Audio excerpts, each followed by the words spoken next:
This is Real News Media TV, coverage you can trust. Please like, share, subscribe, and hit the notification bell. Select all for daily news updates. JDF confirms a Clansman accused was an army man.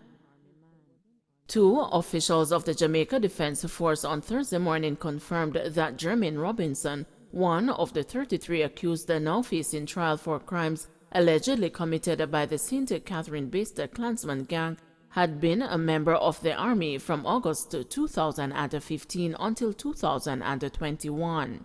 However, Robinson, who was a part of the engineering regiment up to the time of his arrest in 2019, had been on leave for several periods between May 2016 until he was handed over to the authorities on account of an injury which saw his right arm being placed in a cast. In December last year, a police detective recalled for the court the July 22, 2019 arrest of the former JDF operative. According to the detective, acting on instructions from a superior officer, he, in the company of two other detectives, visited the army base in St. Andrew, where he was escorted to a room to meet Robinson, who was dressed in military clothing. He said the young private, who was attached to the engineering regiment of the JDF, provided him with a Trelawney address. He said Robinson, when told he was a suspect in the gang investigations and informed him that he would be taken into custody, said nothing. A search of his quarters at Up Park Camp, the detective said, revealed nothing incriminating. In November, the lead detective in his evidence said during a visit to Robinson at the Grand Spend police lockup where he was taken into custody, the army man told him that his father was also a member of the JDF. In early November, witness number 1 in his evidence alleged that Robinson was agitated that the gang was losing ground after its alleged leader, Andre Blackman Bryan, was locked up in 2018 when the gang began splintering. He said the army man, who was another member of Bryan's security detail, had been introduced to him in 2017 by Bryan, who said, "A soldier this, you know."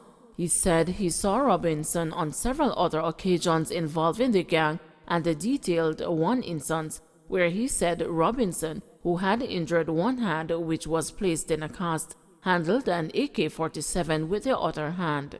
He claimed that Robinson was often where Bryan was. According to the witness, the last time he saw the army man was at a checkpoint in Spanish Town. He told them not to search me and just let me through, the witness said. He claimed Robinson, who was clad in the JDF garb, said, "Let him through, me know him." He told the court that Robinson then pulled him aside and asked him if he hadn't heard from the general and asked for his telephone number. In November, Roxanne Smith, the attorney representing Robinson in cross-examining witness number 2, the first witness, also a former gang member turned Crown witness, had argued that Robinson hardly had any time to commit crimes, having been stationed in flankers in Montego Bay, St. James, after graduating as a member of the JDF in 2016. She said her client was transferred to Kingston in 2017 and placed in a special course at Up Park Camp, where he was confirmed. That witness, however, countered that although Robinson hardly had time due to work, he still played a role in the gang. Man arrested after attempting to sexually assault a pregnant woman. Lawmen assigned to the St. James Police Division arrested a man after he allegedly attempted to sexually assault a pregnant woman in the busy commercial area of Fairview, St. James on Wednesday. According to a news police source, the man was held by the police, who heard the screams of the female and responded.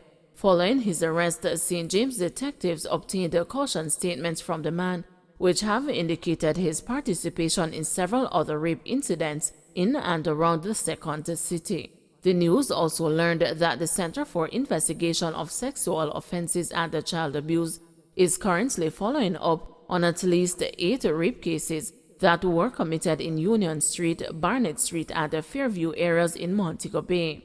To make a sexual assault report, individuals are being asked to contact the Sissoka office at 876-952-4997 or 876-952-3572. Police seeking family of woman abandoned at hospital.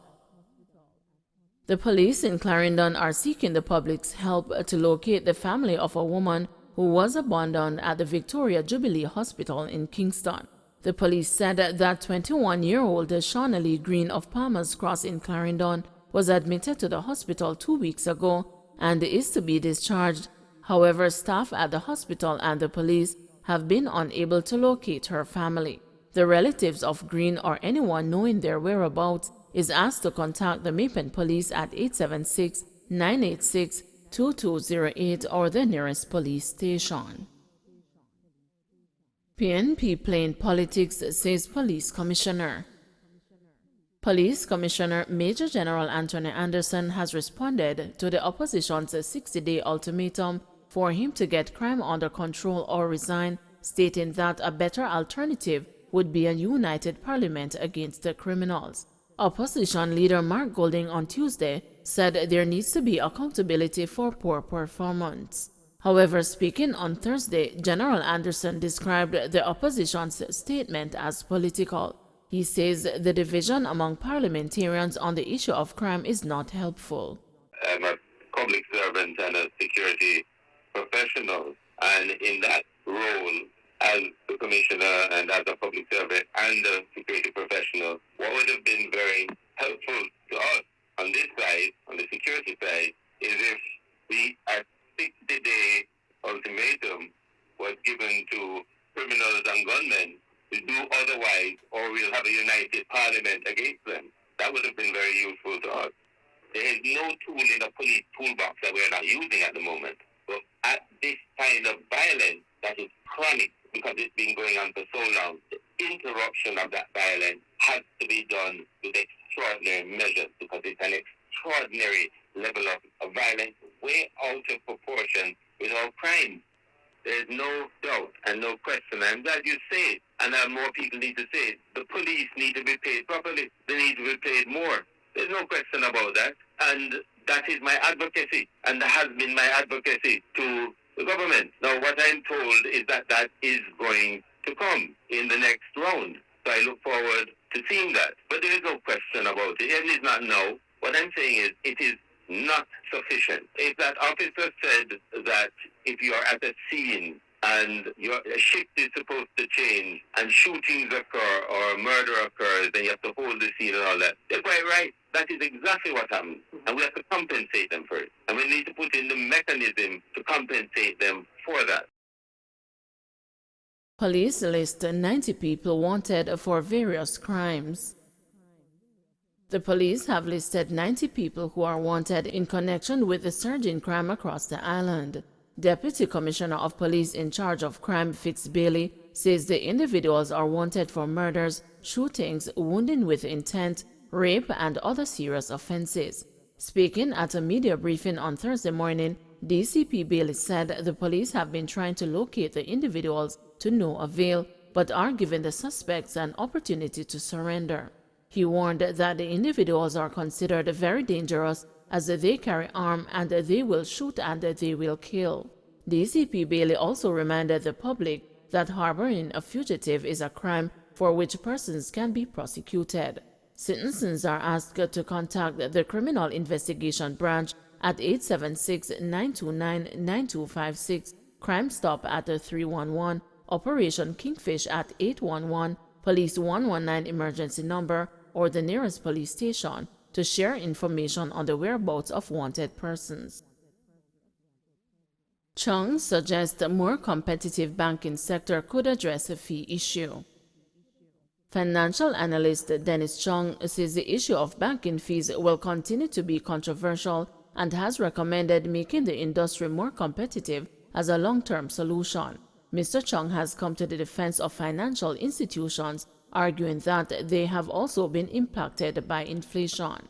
If you're going to be faced with this issue all the while, then the thing to do to let the market handle it is to make the barrier to entry lower, so that you have a more competitive space. So if you look at the U.S., for example, that's what happens in the U.S.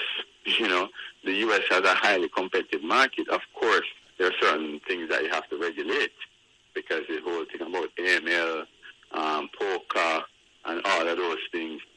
I mean, with the chicken industry, you have to have some form of protection, but you can make the entry easier. I do not want my legislator getting involved in that sort of thing, right? So the utilities company, for example, is monitored by the OUR, and you have the Consumer Affairs Commission, right? And the BOJ should have a code of conduct in place, which they were looking at, and it obviously has not been put in place yet to monitor that sort of thing in terms of minimum service levels. Don't forget to like, share, subscribe, and hit the notification bell. Select all for daily news updates.